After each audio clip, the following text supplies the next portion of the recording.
Welcome to our community. Susie Thomas with you this morning, and we are visiting with friends from Dutchman Hospitality, and in particular, the theater there.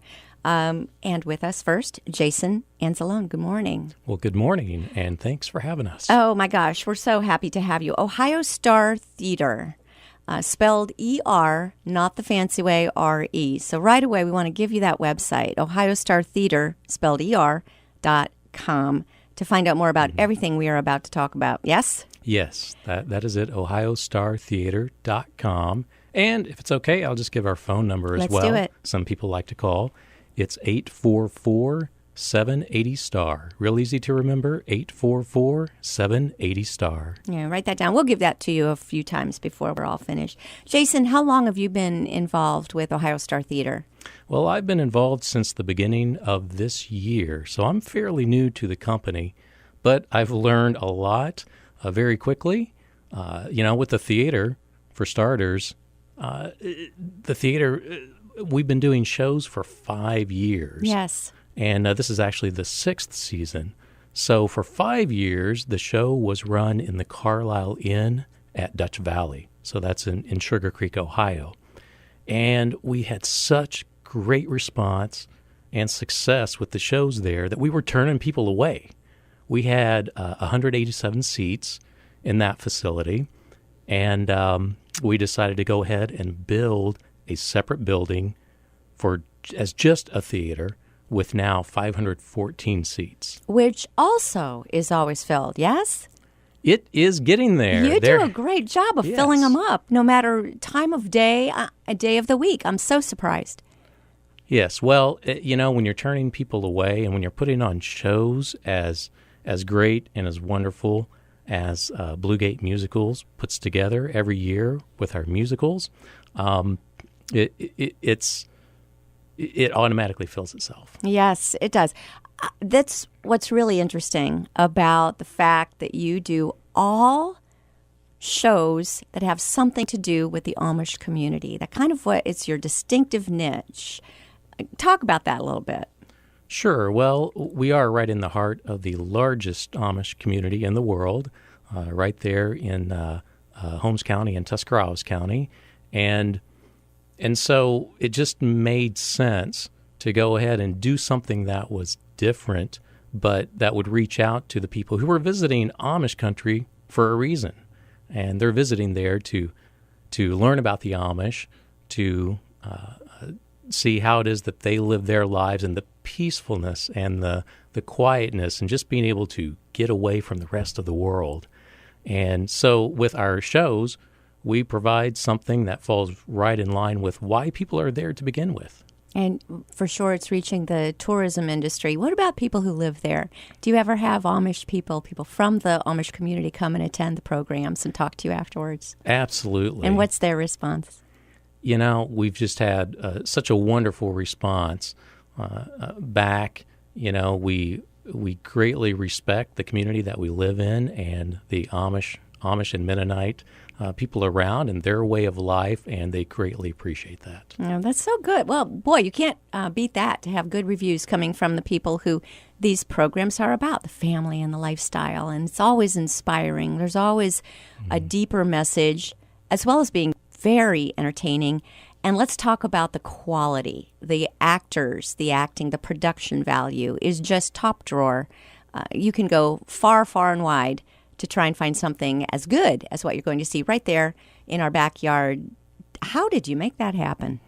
Yes, well, it is top quality, and that's one of the things, me coming on board, that I greatly appreciated, knowing that, it's a small, intimate theater, but it has the production quality and the acting that you would find in a much larger theater and facility. So we work with Blue Gate Musicals, and they have a pool of, I believe, some 7,000 actors that they interview and go through each season for their shows.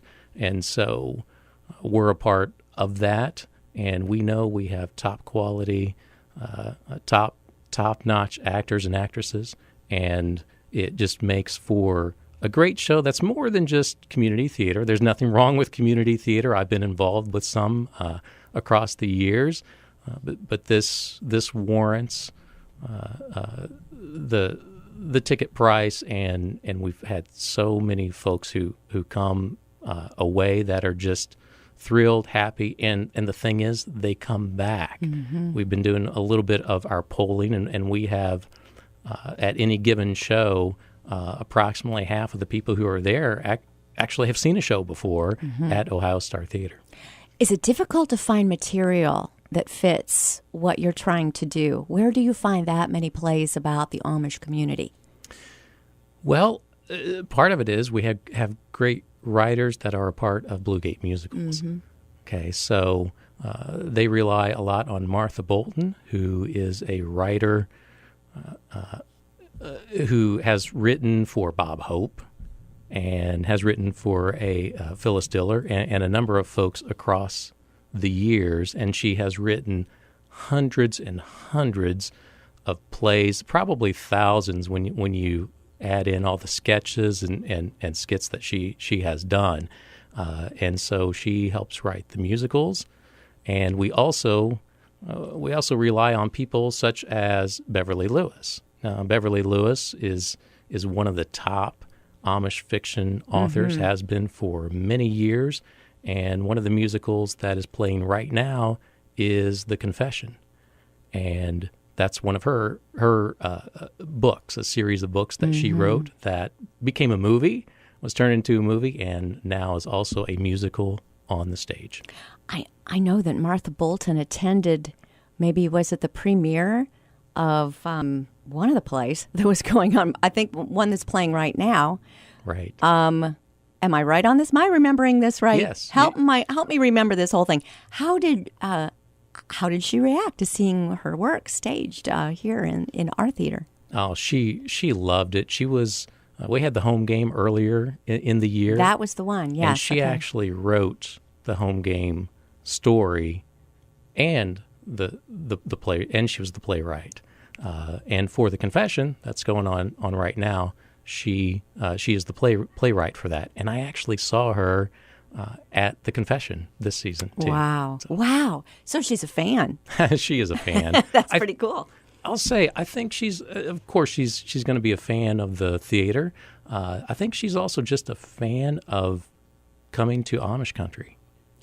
Well, her background is so interesting. She wrote for Bob Hope and Phyllis Diller. She must have been a very young woman doing that, because she's not elderly now by any means. But bringing that kind of experience with her, do we know what was it about the Amish that intrigued her so much to begin writing for and about them?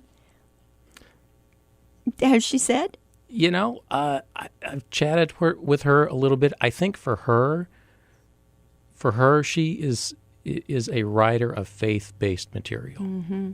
And, that's one of the other things that I greatly appreciate about what we do. We're not in your face. We're not out there giving an altar call or anything crazy like that. But it's just the stories all weave faith into the daily lives. And with the Amish, that's an easy thing to do, because mm-hmm. it is a part of who they are, what they do. A lot of people have questions about, why do the Amish do this? Why don't they have electricity and all? And they have their specific reasons. But the thing is it all points to God. It's all done for a faith-based reason. Yeah. And if ever somebody attacks the grid, we'll all be living like the Amish, and it's pretty good to find out from them, how do you do that? Wouldn't the rest of us have a hard time making our own butter all of a sudden? What do you do if there's no refrigeration? What do you do? Absolutely. They know. They've got the answers for that. They do. And, when we all lose electricity, the Amish are probably laughing at us. I don't know. Yeah, they just go on with their day. That's called Tuesday for exactly. them. Jason, tell us a little more about you. You mentioned that you've been involved with community theater. Mm-hmm. What brought you to this community? I know there was a job and you applied and got it. What Sure. was it that intrigued you about it? Well, I actually lived here in this area about 10 years ago, and had left to be closer to family. I was out in Arkansas, And I had little ones at that time, three girls, my wife and I, three daughters, and so we just needed to be closer to Grandma and Grandpa. With our kids at that age, a little tough to travel out to mid Kansas and Missouri for that. So anyway, here, fast forward 10 years later, and this opportunity came up, and my wife and I had just remembered being here and how wonderful it was, the peace and the relaxation, the way of life, and how folks out here really greatly appreciate the Lord and look to serve Him. And we thought, what a great place at this point in time for us to move back, also with the job opportunity, and have our girls grow up for the rest of their years right out here in the heart of this Amish community. Beautiful. It is just a beautiful way to grow up, isn't it? You just look at the hills and just the scenery itself. It's good for the soul. Mm-hmm. Let's talk about everything that people can see now at Ohio Star Theater for this season, because we've got some exciting things coming up. Sure. Well, I've already mentioned The Confession. That is... Tell us a little bit about that story, just a thumbnail. Well, it's filled, there's intrigue there, there's laughter. It's the story of I really don't want to give too much. Okay, there's a confession involved. There is a confession, and I'll say there are multiple confessions, but it's serious on the one hand, but there's a lot of laughter as well. I think that's what I was getting at. If people would be staying away because that sounded a little too dramatic for anyone, don't stay away. And it is a musical. It is. Yes. It is a musical, and the singing in that particular show and the songs is phenomenal. There are a couple of scenes. I'm thinking of one in particular where three of the women are singing that it just really hits to a big crescendo that I have heard the crowds just loving that particular scene. What else have you got this year? Well, so The Confession is playing now through November 4th, and at the same time, we have a comedy called Mennonite Girls Can Cook that is also playing till November 4th. Now, if anybody said, I saw that last year, what would you say to them? Well, I would say a lot of things have been revamped. It's not the same play, is it? It is not the same. It is now a musical, and while the basic story is the same, like I said, a number of things have been changed. Now there are 6 actors as a part of it, and it's about an hour and a half straight with no intermission, just hilarious comedy. I just saw it for the first time on Saturday afternoon, and couldn't stop laughing, and the crowd couldn't either, and the crowd was very engaged. That's a really good recommendation. Yeah, that's fun, because it was good before. But somebody took a look and said, I think we can even step this up a notch. And I can't wait to talk to the actors to see how difficult is that to learn a play again. Right. So we'll find out. Right. What else have you got this year? I know you've got several cool things coming up. Yeah, well, as far as musicals go, Our Christmas Dinner is back. It is from November 9th until December 16th, so tickets are going right now for that. So you'll want to give a call or go to the website to make sure that you can get in on Our Christmas Dinner. Our Christmas shows have been one of the most popular shows, in the last several years.